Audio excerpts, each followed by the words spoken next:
हाय, गावाकडे आल्यानंतरून शेतामध्ये एक फेरफटका तर झालाच पाहिजे, म्हणून आम्ही आलो होतो आमच्या शेतामध्ये चेक करण्यासाठी की ह्या वेळेस शेतात काय लावायचं आणि काय नाही.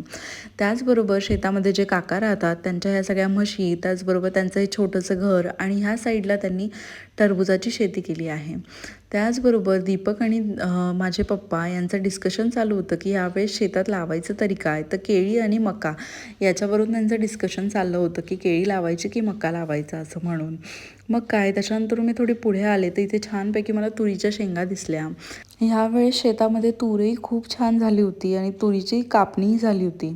त्याचबरोबर जे शेजारचं शेत आहे ते सरपंचांचं शेत आहे आणि त्यांनी केळी लावली होती आणि खरं सांगते केळी इतकी छान लागली होती ना, आणि हे दोघंही मुलं इतके आगाऊ की त्या शेतामध्ये जाऊन छानपैकी ना केळी तोडून आणत होते.